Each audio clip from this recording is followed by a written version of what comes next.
Hello जी, नमस्कार everyone. कैसे सारे प्यारे बच्चों। तो आज हम बायोलॉजी का मोस्ट इम्पोर्टेंट चैप्टर को कवर करेंगे। चैप्टर के नाम देखा जाए तो जैव प्रक्रम है।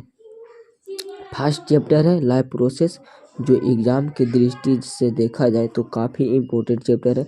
इससे बिहार बोर्ड में देखा जाए तो 2 से 3 क्वेश्चन पूछा जाता है। 2 से 3 क्वेश्चन पूछा जाता है। ये काफ़ी इम्पोर्टेंट चैप्टर है। हर साल 2 से 3 क्वेश्चन पूछा जाता है। तो वीडियो को पूरा ज़रूर देखिएगा। आप लोग का एक का क्वेश्चन बारीकी से समझा देंगे। एक बार इस वीडियो को देख लेते हैं तो आप लोग का लाइफ प्रोसेस का दोबारा वीडियो देखना ना पड़ेगा। तो जो भी स्टूडेंट 2025 में एग्ज़ाम देंगे जो एक बार वीडियो को पूरा ज़रूर देखेंगे और दोस्तों में शेयर ज़रूर कीजिएगा। तो चलते हैं क्वेश्चन की ओर। पहला नंबर सवाल है कि पत्तियों में गैसों का आदान प्रदान कहाँ होता है। आदान प्रदान कहाँ होता, तो कहाँ होता है, रंध्र में होता है। याद रखेंगे कहाँ होता है, रंध्र में होता है। तो याद रखेंगे कहाँ होता है, पत्तियों में गैसों का आदान प्रदान कहाँ होता है, तो कहाँ होता है, रंध्र में होता है। याद रखेंगे। करेक्ट आंसर बी हो जाए। इसमें काफ़ी इंपॉर्टेंट सवाल है, बार बार एग्जाम में पूछा जाता है। दूसरा नंबर सवाल है कि सलाइड को सर्वप्रथम कंपाउंड माइक्रोस्कोप से देखा जाता है। कितना पर देखा जाता है, तो 10 गुना पर देखा जाता है। करेक्ट आंसर बी हो जाएगा। तीसरा नंबर सवाल है कि रक्त में कौन सा अवयव घायल स्थान से रक्तस्राव को मार्ग को रक्त का थक्का बनाकर अवरुद्ध करता। कौन करता, प्लेटलेट्स करता। प्लेटलेट्स को क्या बोला जाता है, हिंदी में क्या बोला जाता है, रक्त विमाणु बोला जाता है। रक्त विमाणु बोला जाता है। रक्त विमाणु बोला जाता है। याद रखेंगे, रक्त विमाणु बोला जाता है। याद रखेंगे।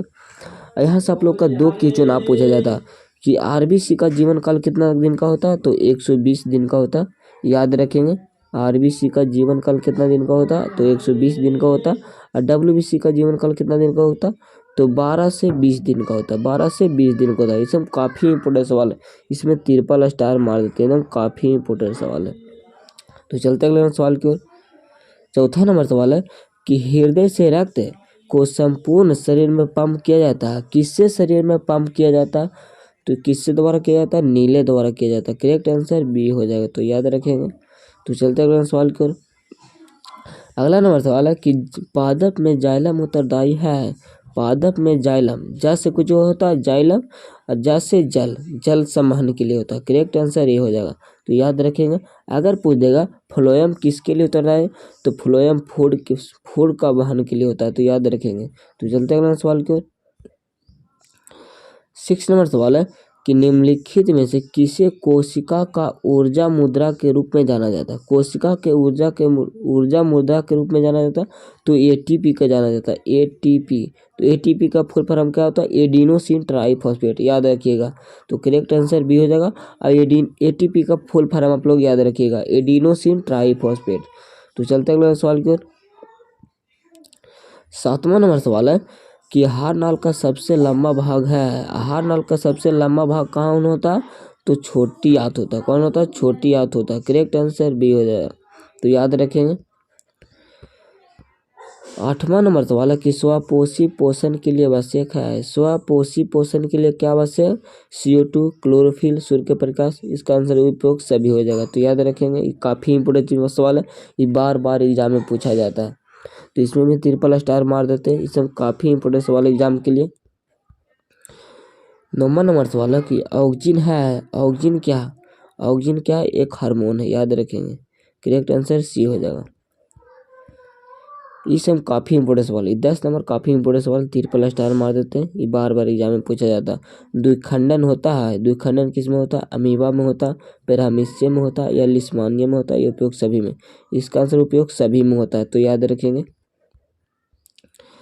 11 नंबर सवाल है कि इथाइल अल्कोहल किस प्रकार के श्वसन में बनता है। इथाइल अल्कोहल किस प्रकार के श्वसन में बनता है, तो अवायवीय होता है। करेक्ट आंसर बी हो जाएगा। तो इससे आप लोग याद रखेंगे। 12 नंबर सवाल है कि प्रकाश संश्लेषण होता है। प्रकाश संश्लेषण किस में होता है, तो हरे पौधे में होता है, याद रखेंगे। करेक्ट आंसर सी हो जाएगा। अगर एक सवाल आप लोग से पूछा जाएगा कि प्रकाश संश्लेषण कब होता, प्रकाश संश्लेषण कब होता, तो दिन में होता है, याद रखेंगे। दिन में होता है, याद रखेंगे। तो काफ़ी इम्पोर्टेंट सवाल है।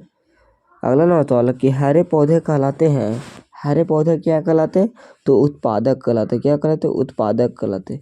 करेक्ट आंसर ये हो जाएगा, याद रखेंगे। 14 नंबर सवाल है कि प्रकाश संश्लेषण की क्रिया में ऑक्सीजन बाहर निकलता है। ऑक्सीजन पूछेगा, ऑक्सीजन बाहर किससे निकलता, तो जल से निकलता, जल से निकलता। और जल का सूत्र क्या होता है, H2O होता है। कभी कभी आप लोग का सूत्र भी दे देगा, पूछ देगा, तो क्या हो जाएगा, H2O हो जाएगा। इसका सूत्र क्या हो जाएगा, H2O हो जाएगा, याद रखेंगे। 15 नंबर सवाल है कि मस्तिष्क उत्तरदायी है। मस्तिष्क किसके लिए उत्तरदायी होता है, सोचने के लिए, या हृदय स्पंदन के लिए, या शरीर का संतुलन बनाने के लिए, या उपयुक्त सभी हो जाएगा। इनमें से सभी हो जाएगा, सभी के लिए मस्तिष्क उत्तरदायी होता है, याद रखेंगे। 16 नंबर सवाल है कि मैग्नीशियम पाया जाता है। मैग्नीशियम किस में पाया जाता है, Mg बोला जाता है। मैग्नीशियम किस में पाया जाता है, तो क्लोरोफिल में पाया जाता है, याद रखेंगे। और क्लोरोफिल के कारण ही पत्तियां हरी दिखाई देता है, याद रखेंगे। तो करेक्ट आंसर ये हो जाएगा। तो चलते हैं सवाल की ओर। 17वां सवाल है कि वृक्क एक भाग है। वृक्क एक किसका भाग है, तो उत्सर्जन का भाग है। उत्सर्जन जो अपशिष्ट पदार्थों को बाहर निकलता है। तो करेक्ट आंसर ये हो जाएगा। तो चलते हैं सवाल की ओर। ये काफ़ी इंपॉर्टेंट सवाल है। 18 नंबर सवाल है कि पौधों में श्वसन की क्रिया के अंतर्गत एटीपी के टूटने से कितनी ऊर्जा मुक्त होती है। एटीपी के टूटने से कितनी ऊर्जा मुक्त होती है, तो 30.5 किलो जूल प्रति मोल हो जाएगा। करेक्ट आंसर ये हो जाएगा, याद रखेंगे। तो चलते हैं सवाल की। 19 नंबर सवाल है कि प्रकृति में ऑक्सीजन का संतुलन कैसा बना रहता है। प्रकृति में संतुलन कैसा बना रहता, तो प्रकाश संश्लेषण से। करेक्ट आंसर बी हो जाएगा। तो चलते हैं सवाल की ओर। अगला नंबर सवाल है कि मानव हृदय में कितने कोष्ठ होते हैं। मानव हृदय में कितने कोष्ठ होते हैं, काफ़ी इंपोर्टेंट सवाल है। ट्रिपल स्टार मार देते हैं, एग्जाम में बार बार पूछा जाता है। मानव हृदय में कितने कोष्ठ होते हैं, तो 4 कोष्ठ होते हैं, 4 कोष्ठ होते हैं। करेक्ट आंसर डी हो जाएगा। अगर पूछेगा मानव में कितने बेस में पाए जाते हैं, तो 4 बेस में पाया जाता है। तो इसे भी आप लोग याद रखिएगा। 21 नंबर सवाल है कि मानव हृदय का औसत पराकुंचन दाब है लगभग। पराकुंचन पूछेगा, पराकुंचन पूछेगा तो 120 हो जाएगा, 120 mmHg हो जाएगा।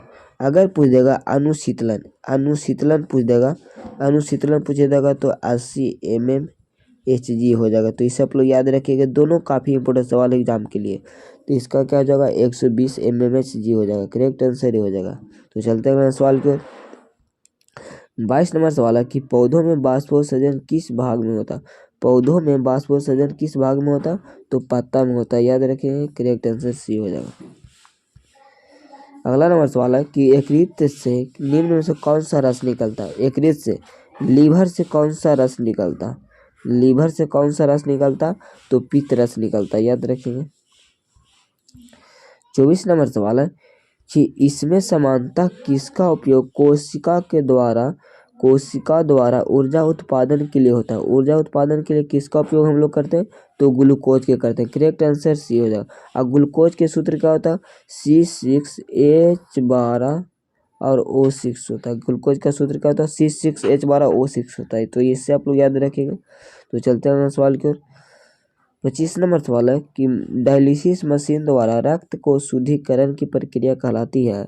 डायलिसिस मशीन के द्वारा जो रक्त को शुद्धिकरण किया जाता है उसे क्या कहलाता है, तो हीमोडायलिसिस कहलाता है। क्या कहलाता है, हीमोडायलिसिस। करेक्ट आंसर ये हो जाएगा। तो चलते हैं सवाल की ओर। 26 नंबर सवाल है कि समानता ग्लोमेरुलर फिल्ट्रेट में निम्नांकित में कौन उपस्थित नहीं होता, उपस्थित नहीं होता, तो इसमें एल्ब्यूमिन नहीं उपस्थित होता। करेक्ट आंसर डी हो जाएगा, तो याद रखेंगे। 27वां नंबर सवाल है कि जीवों के शरीर में से उपापचय क्रिया के फलस्वरूप उत्पन्न अपशिष्ट पदार्थों का निष्कासन कहलाता है। निष्कासन क्या कहलाता है, तो उत्सर्जन कहा जाएगा। करेक्ट आंसर भी हो जाएगा। तो चलते हैं सवाल की ओर। 28 नंबर सवाल कि वृक्क के भीतरी नतोदर सतह जहाँ से वृक्क धमनी वृक्क के प्रवेश करती है तथा वृक्क शिरा बाहर निकलती है को क्या कहते हैं? हाइलम कहते हैं। क्या कहते हैं? हाइलम कहते हैं। करेक्ट आंसर सी हो जाएगा। 29 नंबर सवाल है कि निम्नलिखित में कौन प्रोटीन एवं अमीनो अम्ल के विखंडन से बनता? प्रोटीन तथा अमीनो अम्ल के विखंडन से कौन बनता? तो इनमें से सभी बनता। यूरिया अम्ल बनता है, यूरिया बनता है, अमोनिया बनता है, उपयोग सभी हो जाएगा। करेक्ट आंसर डी हो जाएगा। 30 नंबर सवाल है कि यूरिया रक्त से कहाँ से प्रवेश होता? यूरिया रक्त में कहाँ से प्रवेश होता? तो कहाँ से प्रवेश होता? तो एक रीत से होता है। करेक्ट आंसर बी हो जाएगा, याद रखिएगा। 31 नंबर सवाल है कि वृक्क किस जय प्रक्रम का हिस्सा? वृक्क किस जय प्रक्रम का हिस्सा? तो उत्सर्जन होगा। वृक्क आप लोग का जहाँ भी देखने जाए तो उत्सर्जन से हो जाएगा। करेक्ट आंसर ए हो जाएगा। सब काफी इंपॉर्टेंट सवाल है। 32 नंबर सवाल है कि रेनिन किस पौधों का उत्सर्जी पदार्थ है? रेजिन किस पौधों का उत्सर्जी पदार्थ है? तो किसका हो जाएगा? चीड़ का हो जाएगा। करेक्ट आंसर डी हो जाएगा। 33 नंबर सवाल है कि मूल रोम पाए जाते हैं। मूल रोम किस में पाया जाता है? तो जड़ में पाए जाते हैं। करेक्ट आंसर ए हो जाएगा। 34 नंबर सवाल है कि निम्न में कौन उत्सर्जी अंग है? उत्सर्जी अंग कहाँ हो गया? तो उत्सर्जी अंग कौन सा? वृक्क हो जाएगा, याद रखेंगे। ये काफी इंपॉर्टेंट सवाल है, बार बार एग्जाम में पूछे जाते हैं। तो करेक्ट आंसर ये हो जाएगा, वृक्क हो जाएगा। तो याद रखेंगे। 35 नंबर सवाल है कि किस ग्रंथि के कारण त्वचा एक उत्सर्जी अंग है? त्वचा एक उत्सर्जी अंग है तो कौन होता है? स्वेद ग्रंथि होता है। करेक्ट आंसर ये हो जाएगा। 36 नंबर सवाल है कि मनुष्य के कार्बन डाइऑक्साइड का उत्सर्जन किससे होता है? मनुष्य में कार्बन डाइऑक्साइड का उत्सर्जन किससे होता है? तो किससे होता है? फेफड़ा से होता है, याद रखेंगे। करेक्ट आंसर सी हो जाएगा। तो ये सब लोग याद रखेंगे। 37 नंबर सवाल है कि निम्नलिखित में कौन सा पदार्थ अमोनिया के साथ मिलकर यूरिया बनाता? अमोनिया के साथ मिलकर यूरिया बनाता तो ऑक्सीजन बनाता। करेक्ट आंसर सी हो जाएगा। ये सब काफी इंपॉर्टेंट सवाल है। 38 नंबर सवाल है कि प्राग नलिका का बीजांड की ओर वृद्धि करना किस प्रकार का अनुवर्तन है? किस प्रकार का अनुवर्तन है? तो रसायन अनुवर्तन हो जाएगा। करेक्ट आंसर डी हो जाएगा। तो चलते हैं सवाल के 39 नंबर सवाल है कि सजीव में निम्न में कौन जय प्रक्रम पाए जाते हैं? जय प्रक्रम कौन पाए जाते हैं? श्वसन या पोषण या जनन, ये उपयोग सभी हो जाएगा। करेक्ट आंसर डी हो जाएगा, क्योंकि सजीव के लिए सभी आवश्यक है। श्वसन भी करना जरूरी है, पोषण भी लेना जरूरी है, जनन भी करना जरूरी है। तो आप लोग याद रखेंगे। 40 नंबर सवाल है कि अमीबा अपन भोजन पकड़ता है, अपना भोजन किसके द्वारा पकड़ता? तो कूड पाद के द्वारा पकड़ता है। काफी इंपॉर्टेंट सवाल है, बार बार एग्जाम में पूछा जाता है। 41 नंबर सवाल है कि मांसाहारी जंतु की छोटी आंत की लंबाई शाकाहारी जंतु की तुलना में क्या होता है? तो छोटा होता है, याद रखेंगे, कम होता है। करेक्ट आंसर ये हो जाएगा। 42 नंबर सवाल है कि निम्नलिखित में कौन एक अपघटक है? अपघटक कौन है इसमें?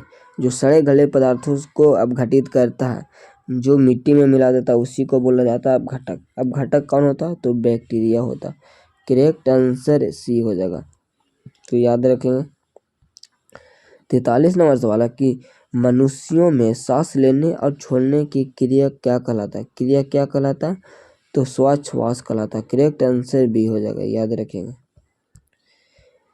अगला नंबर सवाल है कि हीमोग्लोबिन विहीन प्लाज्मा को क्या कहते हैं? हीमोग्लोबिन विहीन प्लाज्मा को क्या कहते हैं? क्या कहते हैं? तो सीरम कहते हैं। करेक्ट आंसर ये हो जाएगा, याद रखेंगे।